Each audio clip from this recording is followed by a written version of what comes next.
Estamos ao vivo. Olá, boa noite a todos, boa noite a todas, boa noite a todos, como costuma dizer o nosso diretor Matheus. Eu sou a professora Ana Paula, sou professora da creche comunitária Sementinhas da Mãe. Estou aqui a convite do Matheus para fazer a mediação dessa conversa que nós teremos com os nossos convidados.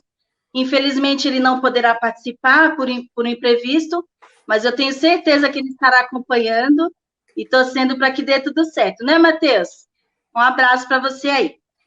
Bom, como eu disse, eu sou a professora Ana Paula, e nós estamos vindo aí de uma série de lives com temas importantíssimos e convidando atores, né, da rede de proteção.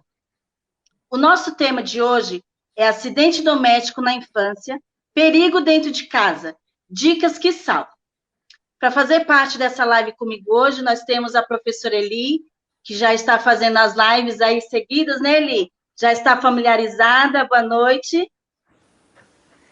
Boa noite, Paula. Boa noite, Jefferson. Seja bem-vindo. O Matheus não pôde estar, que nem a Paula disse, mas eu tenho certeza que ele não vai perder essa live. Falamos hoje sobre um assunto muito pertinente, importante, com esse momento de pandemia. Muitas crianças em casa, às vezes acontece muito acidente, muitos problemas.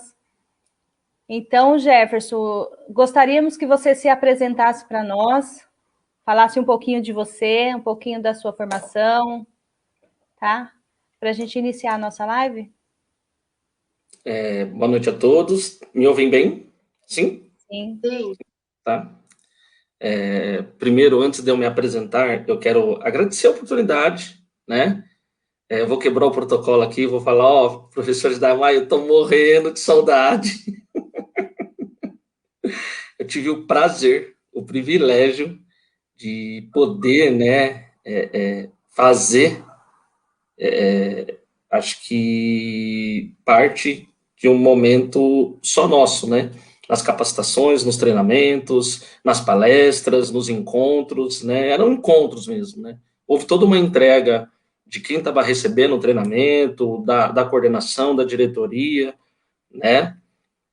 Para que pudéssemos realizar as atividades teóricas e práticas no âmbito de primeiros socorros para os professores, né, estagiários, né, para todos que fazem parte do time da AMAI. Meu nome é Jefferson Azevedo, eu sou graduado aí em enfermagem desde 2007, já trabalhei na rodovia, trabalhei no SAMU de Mogi, trabalhei no SAMU de Suzano, no qual tive a oportunidade de desempenhar algumas funções, né? A pasta que eu era responsável no SAMU era a parte de ensino, pesquisa, treinamento em ambos, né? No segundo momento eu comecei a ser plantonista, né? E o outro eu trabalhava na parte do núcleo de ensino e pesquisas, na parte de educação permanente, alguns anos aí da minha vida, né? Atualmente eu estou numa multinacional japonesa, no qual também desenvolvo algumas questões de treinamento, de integração, de capacitação, mas hoje voltado para a emergência também. Então, nos últimos 13 anos da minha vida foram trabalhando com emergência. Jefferson. E foram... Oi. Jefferson. Oi. Tá cortando a sua voz, eu não consigo entender. Ah, tá bom, perdão. Eu tô nervoso, gente, hoje. Vou falar um pouquinho mais perto do microfone e acho que vai melhorar. E aí, trabalhando muito com ensino e pesquisa e treinamento, e nós tivemos a oportunidade de conhecer o contingente AMAI, né? O que é a AMAI, o que significa, qual era o papel, né, na AMAI como sociedade, desenvolvimento, capacitação de pessoas, e nós começamos a trabalhar nas capacitações dos professores, né? Onde nós fizemos a parte de primeiros socorros para todos os professores, né? De todas as ferramentas AMAI aí no município de Suzano. Na ocasião, eu era enfermeiro do SAMU. Então, eu trabalhei muitos anos da minha vida, 9 anos aí, como enfermeiro do SAMU, e onde que eu tive a oportunidade de conhecer Matheus, Elis, Paula, e seria até desonesto eu continuar falando nomes para esquecer de alguém, porque eu fui muito bem recebido por todos. Então saibam que eu estou morrendo de saudade. Vai passar, grava essa fase, vai passar, e eu me convido a voltar aí.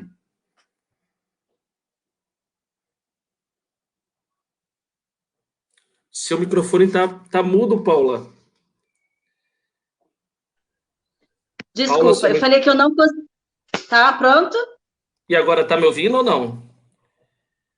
Tô te ouvindo. É que quando você estava falando, falhou para mim. Mas você ouviu ele? Perfeito. Tá bom? Então tá bom. Então vamos seguir. Eu Só vou para até dizer que nós também. Vou deixar bem Só para pertinho aqui dizer. agora, assim. Está me ouvindo? Tô bem, muito bem. Tá. Só para dizer que nós também estamos morrendo de saudade. Esperamos que você volte logo à nossa creche. Eu ia falar, mas você já disse que esteve conosco, que fez uma formação para os nossos professores, que também são mães e também precisam estar por dentro. E acho que o principal do que você trouxe para a gente é o amor à profissão, que você demonstrou em todo o tempo. Então, acho que foi o que mais nos tocou. E fora as maquiagens que as professoras todas brigaram para fazer a maquiagem que você faz no braço, né? Verdade. Foi legal. Mas, E aí foi um encontro nosso, né? Acho que ficou gravado não só para vocês, mas como para mim também, né? E por quê? Nossa, a gente tem que destacar e parabenizar a diretoria da AMAI, que abriu as portas para o SAMU para poder realizar aquelas ações, né? Aquelas atividades, né? Nós nos desdobrávamos com as nossas agendas e deu certo. Acho que o mais importante é isso, né? Deu certo, né? Foi um momento, sei lá, muito louco aí, que acabou dando tudo certo aí. é verdade. E esse é o Jefferson, né? Só para quem não sabe, o Jefferson, só repetindo, ele esteve na nossa creche e nós também tivemos a oportunidade de trazer alguns pais, né, Jefferson, para ver como ter um cuidado maior com as crianças, com o filho, e foi uma oportunidade única, porque os pais se propuseram a estar na escola e aprender um pouquinho mais. Então, com certeza foi muito rico, esperamos que passe logo, porque nós temos novos pais, eu tenho certeza que irão adorar ver a sua palestra e receber você. Acho que é importante. Não podemos deixar morrer essa sementinha aí. Verdade. Jefferson, nós estamos falando aqui para professores, para pais e para a comunidade, né? Como evitar acidentes que cuidados que podem realmente salvar uma vida. Eu li um dado do IBGE que eu vou ler para você e aí você faz. De acordo com o IBGE, 83,6% das crianças diz que essa faixa, a causa de morte de pessoas na faixa etária de 1 a 14 anos. Desculpa. O acidente são hoje a principal causa de morte de pessoas na faixa etária de 1 a 14 anos. Anualmente, perdemos cerca de 3,6 mil crianças e 111 mil são hospitalizadas em todo o país. Fala um pouquinho para a gente sobre esses números e se você percebeu, porque com a pandemia, as crianças em casa, provavelmente esses números tenham aumentado. Fala um pouquinho para a gente a sua percepção quanto a isso. Quando nós falamos de dados, né, nós temos que ver que, infelizmente, tem um dado aí subnotificado. Infelizmente, esse dado subnotificado é uma informação que a gente não tem. Então, a gente acredita mesmo que, ainda mais em momentos assim desse novo, que esse renovo, de tudo novo que foi a pandemia, que o cenário atual traz para a gente, né?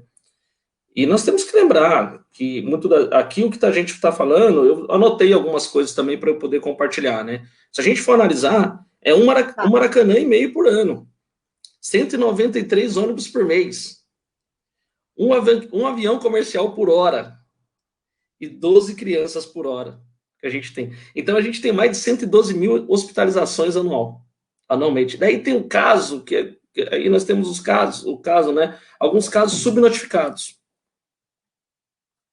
Som, Paula, tá me ouvindo? eu entendo que tá normal o som do Jefferson.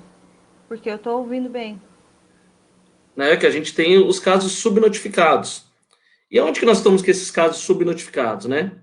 Não, Paula?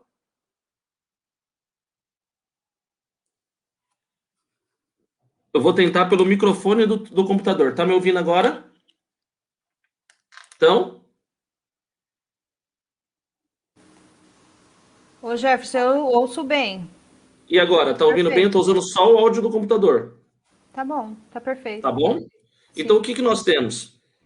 Nós temos esse drástico número, né? Catastrófico, se a gente for analisar. Esse número catastrófico, né? Ele traz mais de 1 milhão de crianças em todo o mundo pra gente, né? E aí, Paula, fica uma coisa muito interessante. E os dados subnotificados, né? E os dados subnotificados. Então, nós temos aí a criança que mora na periferia, né? A criança que está na rua, a criança que não teve uma oportunidade de ter uma mãe perto da casa dela, porque, né? Então, nós temos, é verdade, a gente tem que identificar isso como um todo, né? Então, esse número é grande, esse número ele mata mais que doenças, o acidente doméstico, ele mata mais do que doenças em crianças de 0 a 14 anos, já é sabido disso. Tudo bem? Agora, imagina o número de ocorrências que nós temos hoje que cresceu descomunalmente entre os serviços médicos de urgência, entre o SAMU, os corpos de bombeiros, né? Que cresceu 400% em épocas de pandemia, né? Com certeza isso respingou para dentro de casa. Então, assim, a cada 10 acidentes graves, 4 acontecem dentro de casa. E aí fica uma reflexão para a gente, assim, se nós pudéssemos fechar os nossos olhos agora por 10 segundos e pudéssemos fazer um tour pela nossa casa. Começando aí do portão, quem mora em condomínio, verificar como que são as sinalizações, quem mora em apartamento, verificar se tem grade na janela, né? Quem tem os pequenos abaixo de 3 anos, como que tá as barreiras mecânicas dentro da minha casa para eu acessar a cozinha, que é um assunto que eu deixei bem específico aqui para a gente poder conversar, né? Porque nós temos essas divisões da criança. De 0 a 3 anos é um perfil de acidente, de 3 a 6 anos é um outro perfil de acidente.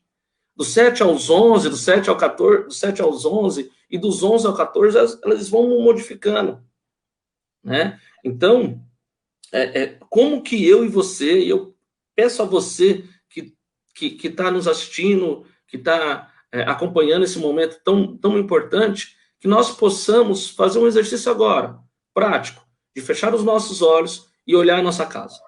Então, que a gente visite o nosso quarto, que nós pudéssemos ver a nossa sala, como que tá as instalações do nosso quintal, né? Durante muitos anos, isso é sabido, acho que um pouquinho mais da nossa época, nós tínhamos síndrome do tanque encarcerado, que era comum aquela criança dentro de casa, ou de um projeto de alvenaria não muito bem elaborado, né? A criança pendurava no tanque e o tanque caía sobre ela, né? Então, objetos pontiagudos, produtos químicos, olha o número de intoxicações por álcool em gel, olha o número de intoxicações, risco de incêndio em ambientes domésticos, proveniente do álcool em gel em época de pandemia, né? E falar de pandemia e associar o acidente doméstico a esse cenário que nós fomos submetidos a conviver, é cruel. É cruel. É cruel muitas das vezes para nós controlarmos os nossos filhos para não poder ir para a rua por conta da Covid. Como que eu vou falar para uma criança que ela não vai poder ir para a rua, que ela não está indo para a escolinha, que ela não está compartilhando com seus amigos, e que eu estou dentro de casa, muitas das vezes dentro de casa, sem poder colocar o arroz e feijão dentro de casa, né? Então, nós temos muitas situações que acabam direcionando, né, para o acidente, pela falta do uso do telefone, que é um cara que está falando com meu filho, que tem 11 anos. Então, assim, esse nosso encontro, ele é preditivo, né, ele é precedente para vários outros temas que a gente possa discutir, né? E nós temos temos que ter esse cuidado. Então, cada um já olhou dentro da sua casa, já imaginou como é que está, né? E aí, o que nos chama a atenção? O que eu tenho que tomar cuidado com os meus pequenos? Gravem essa frase. Se eu não me policiar, se eu não fizer uma supervisão direta, tranquilo? A criança vai usar a criatividade dela. Ela vai usar a criatividade dela para poder acessar a panela no fogão, que está aquecida. Né? E eu sou de uma época que minha mãe fazia o café no bule com um coador, e aquele café vinha, a gente sentia o cheiro e ia para lá. E isso é característico. Para poder ferver o arroz, não é assim que funciona? Então, temos que ter esse cuidado.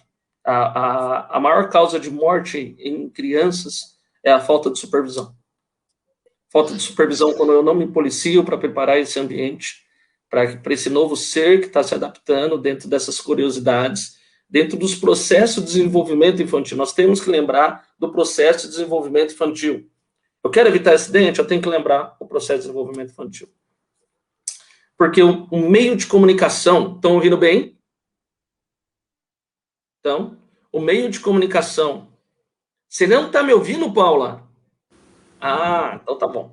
O meio de comunicação, né, da criança com o mundo é a boca. Né? Quando ela te ama, ela te beija. Quando ela não gosta, ela morde. Quando ela está curiosa, ela enfia na boca. O nome que eu vou falar agora é feio, mas é um palavrão, literalmente. Chama-se perversão oral na primeira infância. Esse termo perversão oral está associado ao quê? O processo de cavitação na primeira infância. Né? Tudo ela cavita. Tudo ela vai para a boca. Né? Tudo bem? Estão me ouvindo?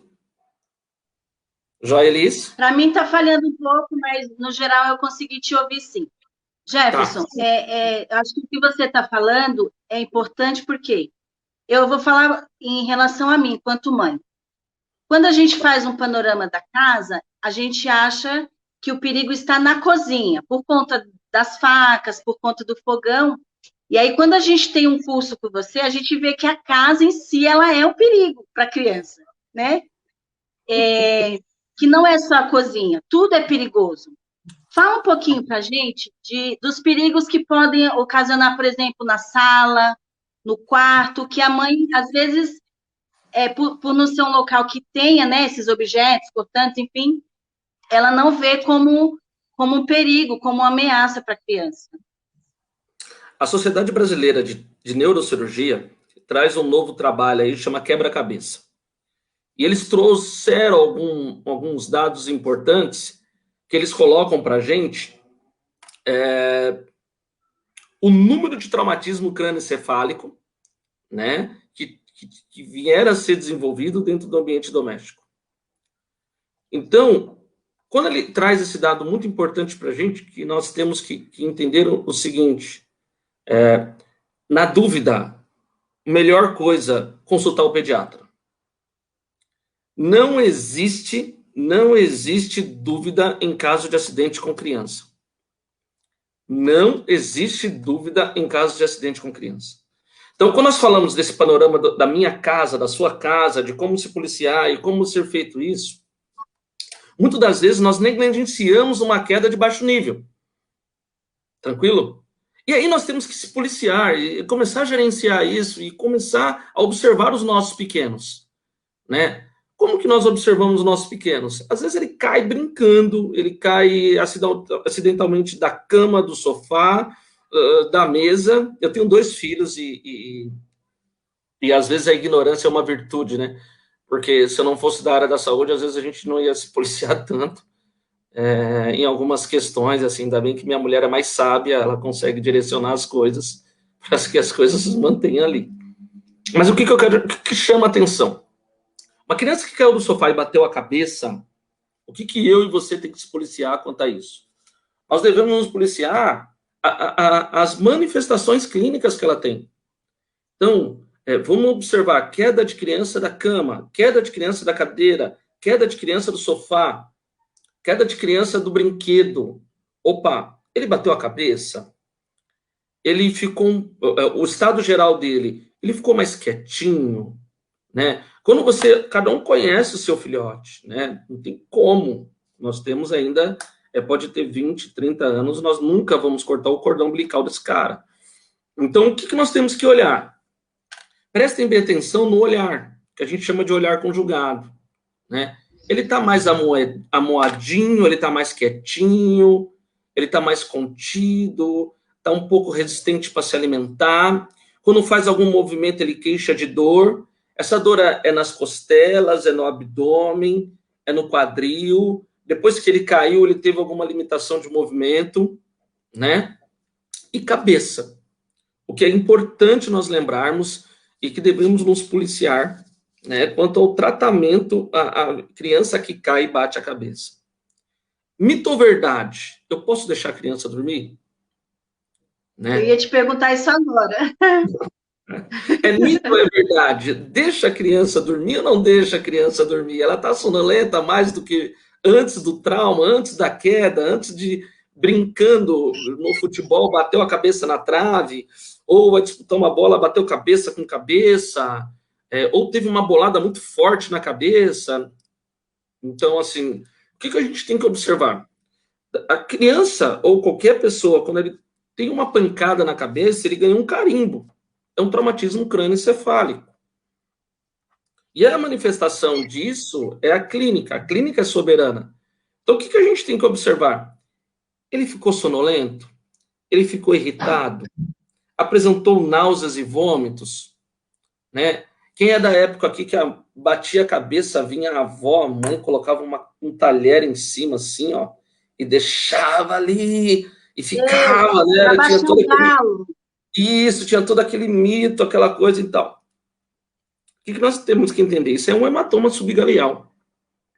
Então, teve uma transferência de energia, teve uma lesão suficiente, né, que indica, sim, uma avaliação médica. Então, uma criança, quando ela cai, bate a cabeça, que ela fica sonolenta, nós temos que observar a presença de hematomas no local, presença de sangramento, de corte, observar bem essas regiões aqui, atrás da orelha, e o estado geral da criança. Ficou sonolento? Ficou irritado? Tá? Essa sonolência, é intensa essa sonolência, não pode deixar dormir em casa.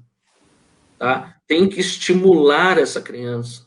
Criança abaixo de 2 anos, o estímulo na região plantar. Encaminhar essa criança o mais rápido possível para o pronto atendimento.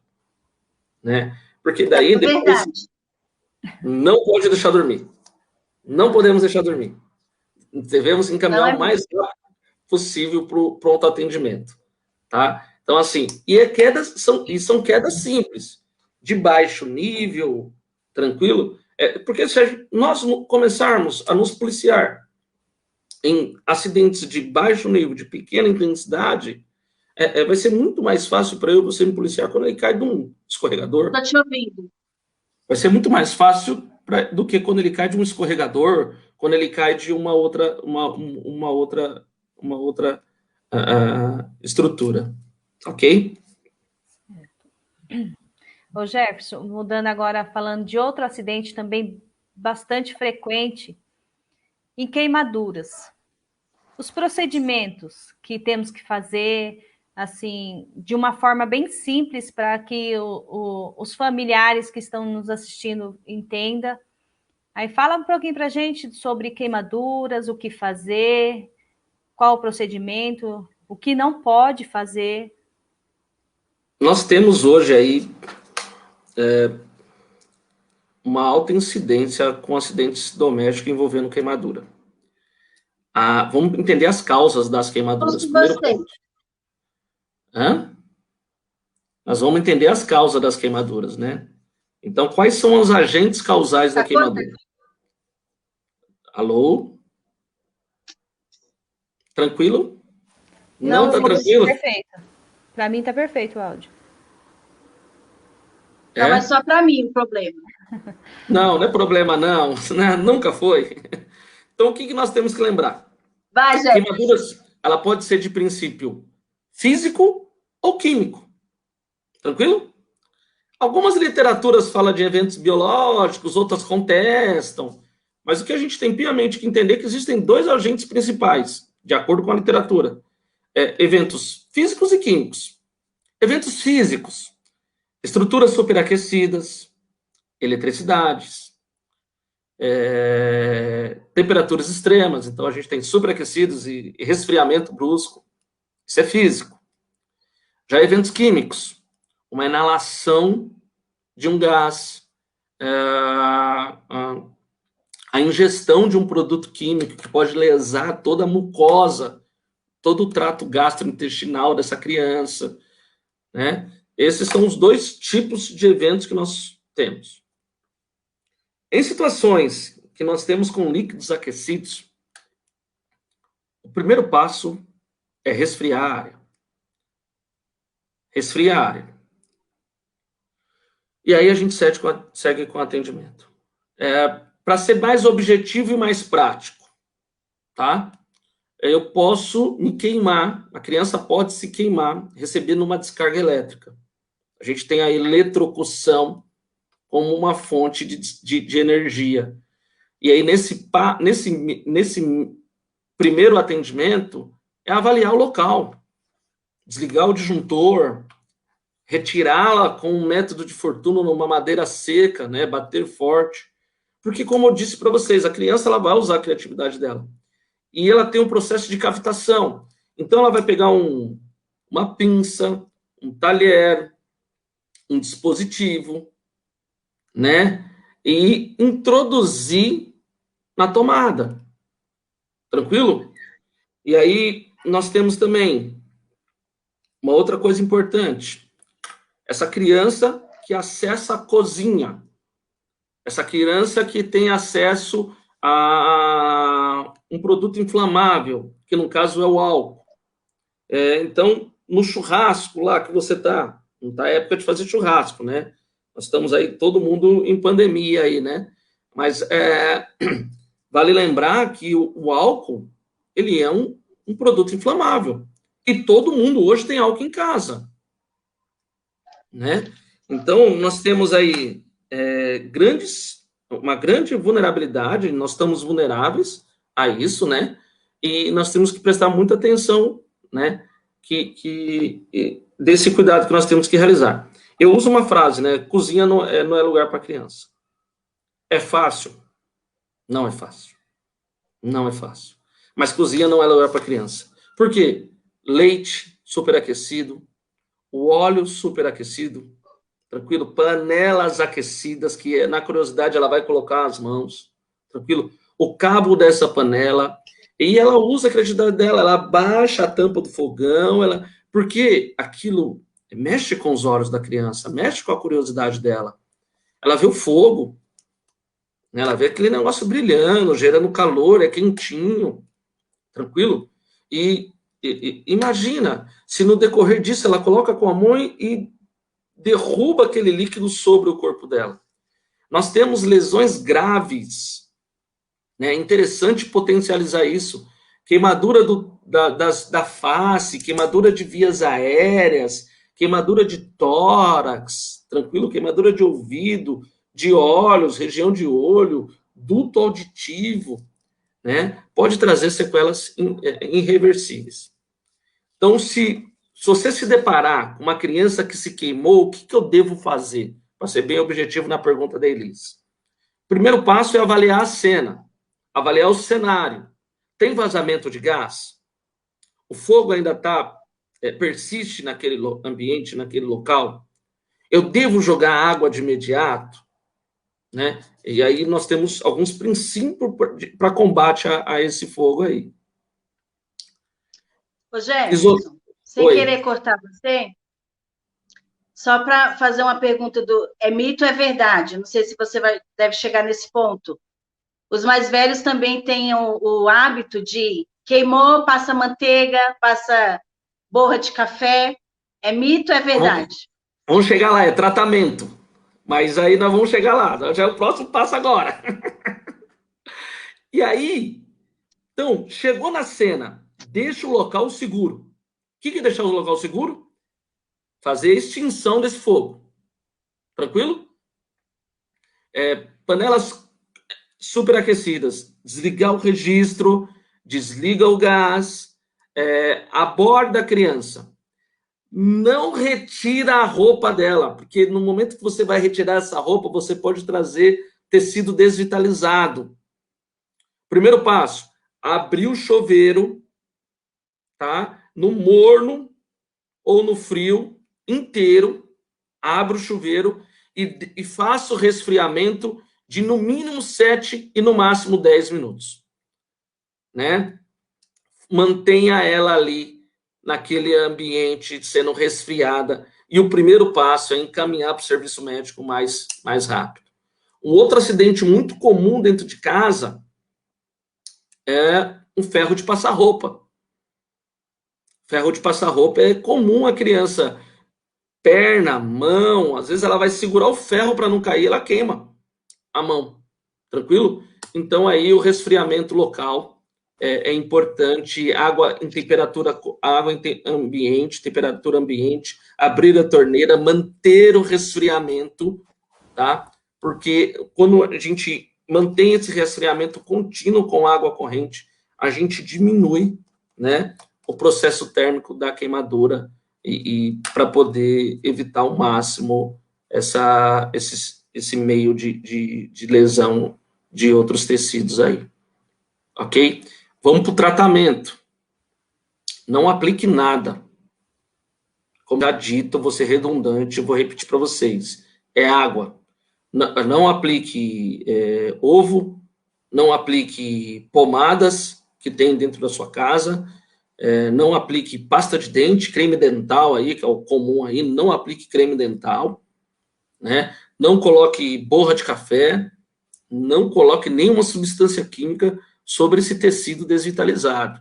O cuidado aí é água em grande quantidade, pegar uma toalha, encharcar essa toalha de água, fazer a proteção do local, ok? Encaminhar ela o mais rápido possível para o serviço de saúde. Se não houver condições de transporte, chamar o vizinho, alguma coisa que leve mais rápido, ou ligue para o 92 ou para o 93, né? Para poder dar esse cuidado aí. Ô Jefferson, se houver bolha, pode estourar? Vamos fazer o mito ou verdade, né? Quem acha que deve estourar a bolha aí? Faz uma contribuição aí durante 3 segundos rápido aí. Quem acha que deve estourar a bolha? E quem acha que não pode estourar a bolha?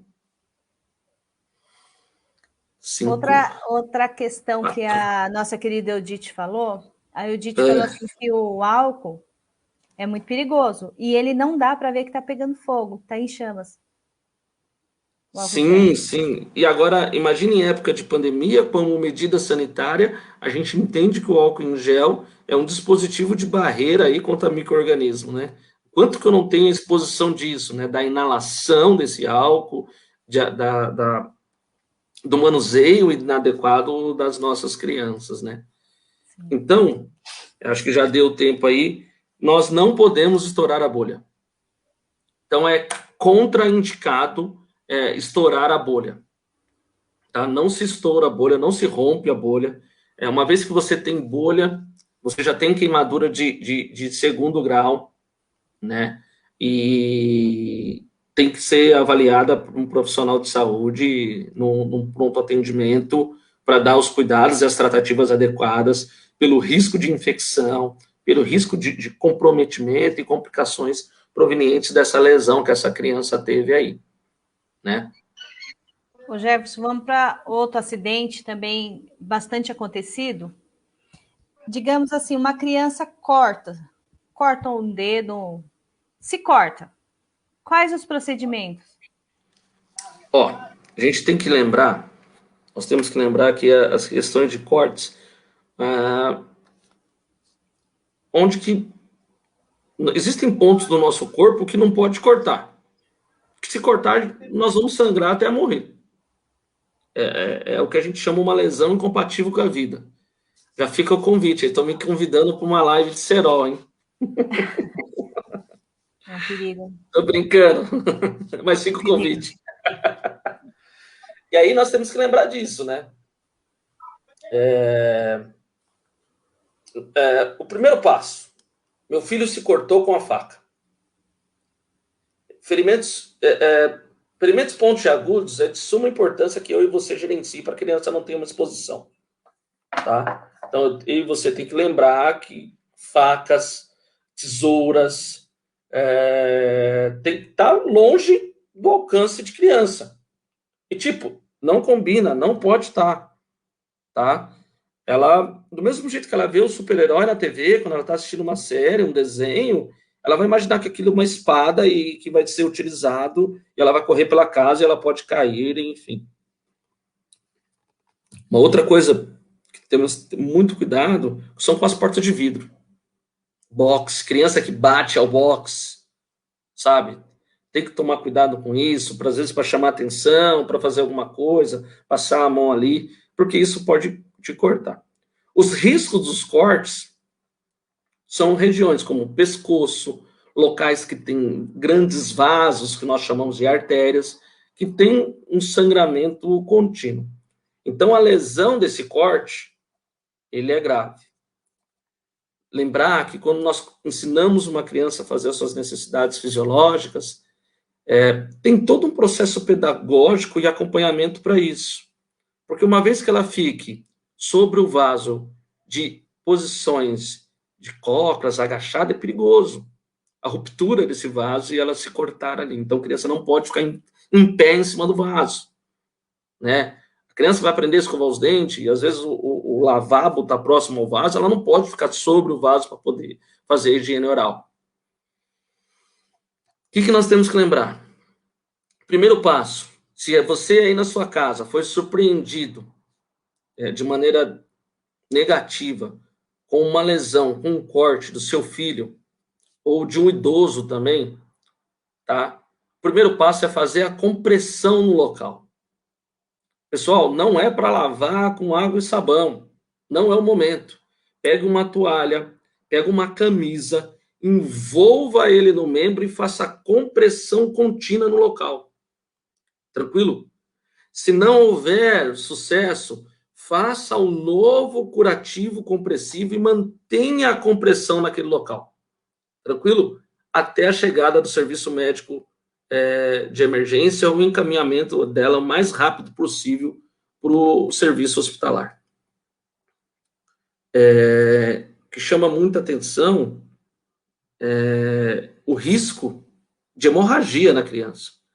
Então, os primeiros socorros, o primeiro no local, aquele cara que teve aquela percepção, que já tirou a toalha, que já enrolou no braço, já fez a compressivo, é o que salvou a vida dessa criança.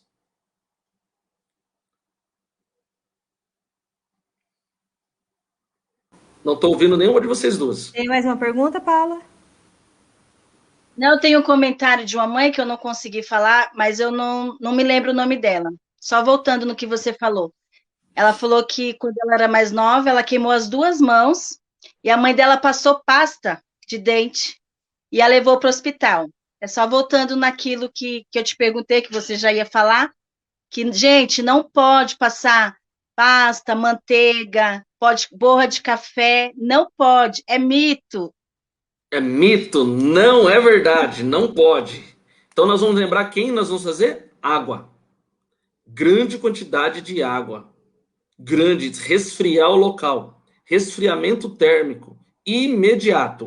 E as crianças, nós temos que colocar aqui, ó, entre as juntas aqui, ó, o gaze, toalha, tá? Alguma coisa para não deixar fazer aderência do membro.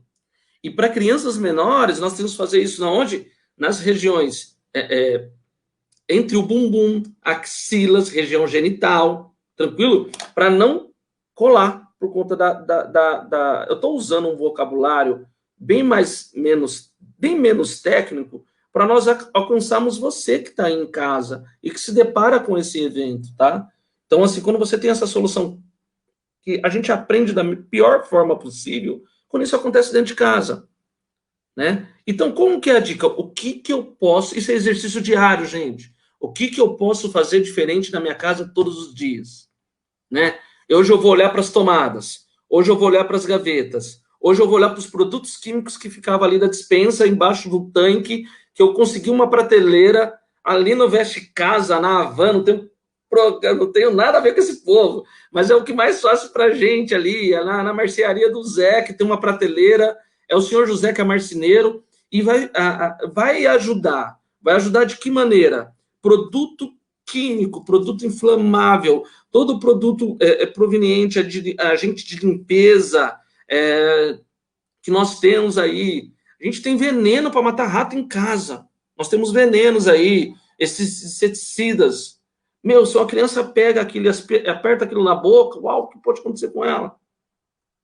Tranquilo? Então nós temos que mudar. Nós precisamos entender que se eu e você não usar a nossa criatividade, a criança vai usar a criatividade dela. Então, facas, produtos químicos, cuidado com fogão, cuidado com objetos pontiagudos. Cuidados assim fazem a diferença. E as tomadas? Porque do mesmo jeito que a avó está fazendo ali um crochê, está com alguma coisa ali, ou a mãe está com aqueles dispositivos que fazem, vou falar direto, que corta a unha, que limpa o canto da unha, que é um negócio que enfia no cabelo, que é metálico. A criança vai pegar aquilo e vai enfiar na tomada. Lembra? Então, assim, não foi dito, né? Vou voltar aí, o engasgo, para finalizar, né? Que a gente já tem 41 minutos aí. Eu acho que, para nós finalizarmos aí, um assunto que tem que ser dito é o engasgo, né? Eu estava de plantão uma vez na UPA, né? E deu entrada. Então, assim, quem já trabalhou em pronto atendimento sabe, a UPA ela tem um sistema hoje, todo serviço de saúde tem um procedimento que é a triagem por um profissional de enfermeiro, né? Fica um enfermeiro, fica o técnico de enfermagem, a equipe de enfermagem fica de pronto atendimento na porta da UPA. E de repente para um carro, tipo, desce uma mãe de pijama, o pai também, a criança no colo, e a criança estava desfalecida, né? Perdão, a criança estava com movimentos respiratórios bem prejudicados, já com uma coloração diferente, assim, e entregou nas minhas mãos. Então, o que foi feito? O que fazer? Né? O segundo caso, eu estava de plantão no SAMU, e nós fomos para uma ocorrência, e essa ocorrência era muito rápido, questão de 3 minutos e meio, nós chegamos na cena. Do tempo que entrou, nós já entramos na viatura, o radiooperador já falou o destino. Quando ele terminou de dar o destino, a equipe já estava se deslocando em sentido ao bairro, e quando nós entramos, paramos na porta do condomínio, o porteiro abriu o portão, a mãe veio com a criança e deu no meu colo também. Enquanto o médico abria as mochilas, já preparava os materiais dele para avaliar a via aérea dessa criança, eu recebo a criança e já inicio as manobras. Constato o engasgamento e inicio as manobras. As manobras de desobstrução de vias aéreas, o que a gente conhece como engasgo, são de suma importância para que todos que estão aí saibam e possam realizar essas manobras, né? As manobras de desengasgo, a manobra de desobstrução de vias aéreas, é o único meio que a gente tem para poder desobstruir uma via aérea de uma criança, de um adulto e de um idoso, numa situação de primeiro socorro. A alta incidência de engasgo também ocorre aí em relação ao processo de desenvolvimento humano. Então, se eu e você está aqui hoje, se eu e você está participando desse evento, se eu e você está podendo compartilhar esse material, né? É sabido que teve alguém que se preocupou com a gente, né? Na questão da oferta do alimento, nas questões em relação aos cuidados com a amamentação e pós-amamentação, e que teve alguém que se policiou de cortar o alimento para a gente, né? Lembra? De cortar os pedaços da carne para a criança, de quando for dar a oferta para a criança, ofertar de maneira calma, perceber que ela está mastigando, orientar a criança a mastigar, orientar a fazer o processo de mastigação. Ei, a mastigação faz parte do processo de digestão. A criança, ela não tem a sua arcada dentada formada ainda. né? Então, esse processo de triturar o alimento e fazer o processo de deglutição. É muito importante, é de suma valia, que quando você estiver ofertando, oferte e observa se ela está engolindo, se ela está deglutindo de maneira adequada, pause, dê um pouco mais de água para ela, observe as orientações do pediatra. Se o pediatra falou que não é um momento ainda de alimento sólido, não é um momento de alimento pastoso, respeite esse delay, tranquilo? Muitas das vezes, com todo respeito, né? Olha o que eu vou colocar em público. Muitas das vezes fala assim, mas eu fui criado com fubá e carne, eu dava mandioca, a criança comia. Perfeito, tranquilo? Mas hoje nós estamos acompanhados de ciência, de evidência científica, que existem momentos da criança que ela vai, sim, ter o contato com o alimento sólido, ter o contato com o alimento pastoso, mas nesse momento nós precisamos observar que sentou para comer é sagrado, ele não pode estar brincando e comendo. Ele não pode estar sentado aos seus pés ou próximo a você coloca uma colher na boca dele e sai correndo para brincar e volta. E eu sou pai de 2 filhos, né? Casa de ferreiro, espeta de pau. Maria Valentina hoje tem 4 anos, mas eu falo que ela é fora da casinha, né? Por quê? Ela já colocou um caroço de amendoim no nariz. Nós tivemos que parar em São Paulo para retirar, porque aqui na região não podia na época. Vamos parar no SEMA. Não contente, ela se engasgou com mandioca. E eu realizei as manobras, saiu na 10ª manobra. Tranquilo? Então, a importância do primeiro no local, a importância do primeiro socorro em reconhecer uma vítima de engasgo e realizar as manobras de desobstrução. Paralelamente a isso, o outro que acompanha, e se eu estou sozinho, eu coloco no Viva Voz o telefone e aciono o serviço de emergência. Isso é de suma importância para que isso acontecendo. Voltando ao caso da UPA. A criança deu entrada, a mãe me deu em minhas mãos. Eu fui em direção à emergência, realizando as manobras. Ok? Quando eu adentrei a emergência, que eu coloco o ombro, que eu entro a sala, ela vira, ela olha para mim, ela apresenta a saída do corpo estranho, era leite, a saída do corpo estranho, ela tem aquele fôlego de vida, de ar, retoma a respiração, e de repente aquele choro, aquele rugido mesmo, sabe, e deu tudo certo.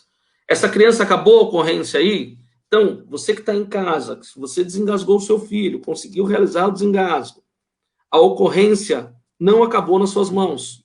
Ela precisa ser reavaliada por um pediatra. Ela precisa ser reavaliada num pronto atendimento. Porque resíduo sólido ou líquido, fragmentos desse alimento, pode migrar para o pulmão dela. Tranquilo? Então, precisa ser radiografada, precisa ser observada, e vamos ser feitos raio-x de controle para ver o processo inflamatório dessa lesão, presumidamente, que ela foi exposta, ok? E a clínica também, tranquilo? E me lembro nesse dia que minha esposa ficou horas e horas com minha filha do lado, lá na maca, não quis nem dividir comigo, né? Mãe, acho que se reveste, né? Mãe tem uma energia diferente, né? E ficou ali, não era muito confortável, mas era uma cadeira e tal. Ela queria ficar na cadeira, ela não quis ficar de olho, observou a bebê, depois teve uma revelação e teve alta. Então, assim, identifique, observe a via aérea, realize as manobras para que nós possamos deixar o oxigênio chegar nesse cérebro e nesse coração. Tá bom?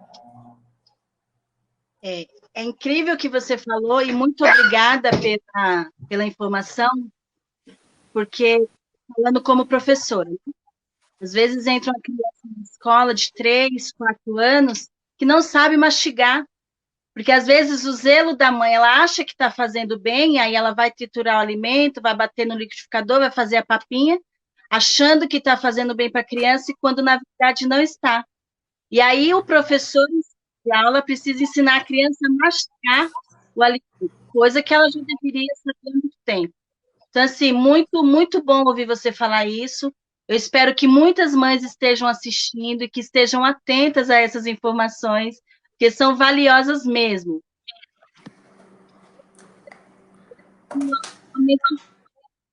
O meu menino, ele tem um apelido de amendoim.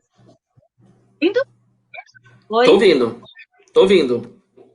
O meu menino, ele tem um apelido de amendoim porque ele também colocou amendoim dentro do nariz. Não estava comigo, estava com o tio dele, o padrinho. E aí foi aquele desespero todo, mas não levaram para o hospital. Infelizmente, hoje eu sei que erraram, mas eles tentaram, conseguiram, graças a Deus, tivemos um desfecho tranquilo, né? Mas poderia ser pior, né? E aí, graças a Deus, tirou, e hoje ele tem o apelido de amendoim por causa do amendoim que colocou no nariz. Paula, obrigado pela contribuição.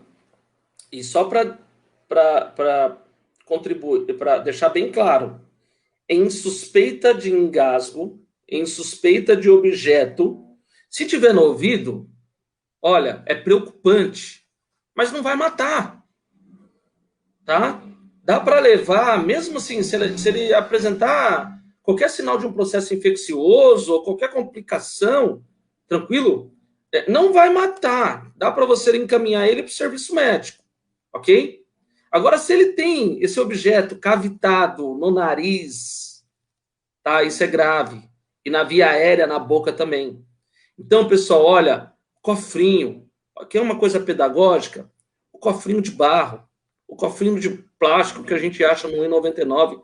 Vamos ensinar os nossos filhos a colocar a moeda ali, tá? Então, cuidado com brinco, cuidado com pequenos objetos, cuidados com moedas, tranquilo? Tudo isso que fica ao alcance da criança, que isso pode se tornar uma arma, tá?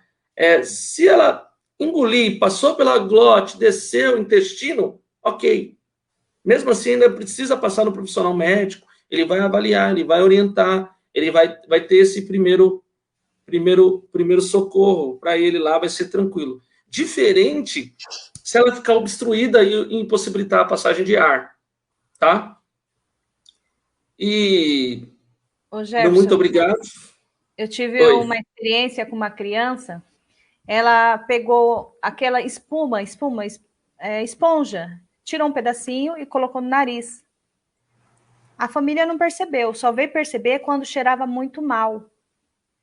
Já não sei como que estava lá, sei que cheirava muito mal. Aí depois que a família veio perceber, a criança devia ter uns, no máximo 3 anos. E ficou por muito tempo aquilo, até conseguir perceber que tinha alguma coisa diferente, porque o cheiro estava forte, o pessoal não conseguia imaginar de onde que era. Aí que levaram ao médico, o pediatra descobriu. Então, criança é complicado. Não, e às vezes a gente fala assim, olha, cresceu um feijão no nariz da criança. Eu vi a planta, eu vi o brotinho, eu vi aquilo. Gente, em caso de criança, nós precisamos fazer esse exercício de humildade, de observar o ambiente que está sendo proposto para ela, as questões dos riscos que estão sendo oferecidos, sabe? Gestos simples como ensinar e descer uma escada, gestos simples de você observar o todo. Ei, você que está aí na sua casa, preste bem atenção quem você coloca para trabalhar na sua casa. Se você trabalha na área civil, se você é eletricista, se você faz uso de manuseio de máquinas rotativas, maquitas, furadeiras, equipamentos energizados, tranquilo? Olha o quanto de risco que nós temos, tá? Dentro desse cenário, o risco da criança sofrer um acidente, né? Confesso que... Desculpa. Imagina. Confesso que quando nós olhamos para esse cenário, disposição dos nossos pequenos, nós temos que entender que vai ficar, hoje, depois desse encontro, vai ficar todo mundo vigilante, né? quando chegar no restaurante, quando chegar dentro de casa agora, vão olhar para as tomadas, vão olhar se tem grade, vão ver se aquele muro, ele pode acessar aquele muro com uma cadeira, com um balde, com uma lata, né? É de suma importância ter esse gerenciamento do risco dentro de casa, né? Fazer esse exercício, né? Que é o risco que está na minha casa, que é o risco que está na sua casa, só não está do que não tem criança, né? Mas, assim, que todo o ambiente existe e a gente precisa se policiar. E quando houver um acidente com uma criança, não dá um julgamento. Porque todo mundo fala que é super rápido, e realmente é rápido. Quando você olha, você fala, aconteceu. Sim. Aconteceu, gente. Imagina, uma noite de domingo, uma noite de domingo, uma noite de domingo, eu e minha esposa sentados no sofá, a figura colocou o caroço de amendoim no nariz. Né? Então, assim, é rápido, é um estalar de dedos, é um piscar de olhos, né? Todos aqueles ditados que a gente diz, e acontece, né? Acontece. E o que fazer? A vacina disso é a prevenção. Então, para que fique essa mensagem, né? Qual que é a vacina para o acidente doméstico? Prevenção. É você se policiar aos pouquinhos, sabe? Ô Jefferson, cortando um pouquinho você. Pode falar. Fala para nós, assim, os números que podemos ligar caso haja um acidente. Perfeito. Às vezes a pessoa não sabe para quem ligar ou não tem em mente o número. Você podia falar. Eu fiz uma colinha aqui, né? São alguns números que a gente pode lembrar, que a gente tem que ter na cabeça aí. Eu vou colocar os nomes, tá? SAMU, Corpo de Bombeiros e CEATOX, que é o Serviço de Intoxicação. Tranquilo? Então, nós não podemos lembrar. 192, tá bom? O 192, o 193, tá bom? E o serviço de CEATOX, tá? É um serviço gratuito, é um 0800. Eu não vou falar porque ele é grande e muitas das vezes as pessoas não vão anotar e não está tanto dentro do senso comum o CEATOX, mas eu quero que você pesquise aí o número do CEATOX. Coloque no livro, coloque lá no número de emergência aí do seu telefone, tá? Deixa isso colado na porta da geladeira, sabe? E não esqueça de colocar o adesivo do SAMU e do Corpo de Bombeiros. O Corpo de Bombeiros e o SAMU fazem vários programas, como Bombeiro na Escola, SAMU na Escola, o SAMUzinho, tudo isso, o ProERD, né? Pela Guarda Municipal aí, pela polícia também. Nós temos vários programas hoje que têm acesso mais aos nossos pequenos, para nós nunca esquecermos desses números, que é o que pode ajudar a gente numa emergência.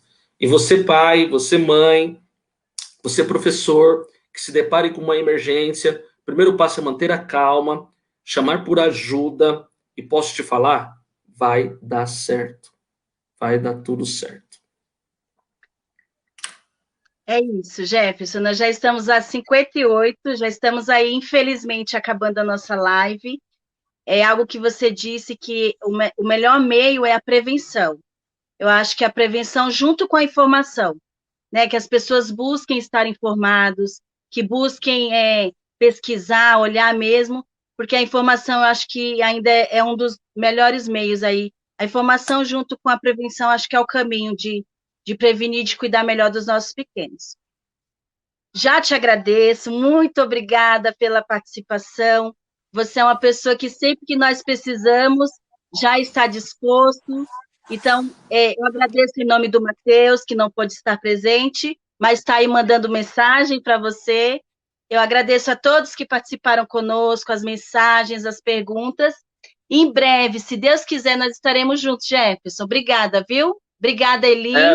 Boa noite a todos. E até breve, se Deus quiser. Eu também só tenho que agradecer o Jefferson, eu sempre brinco com ele, né? Que eu sou fã do trabalho dele.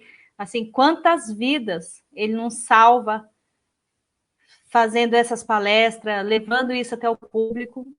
Então, eu só tenho a agradecer em nome do Matheus, Paula e Jefferson. Seu trabalho é lindo.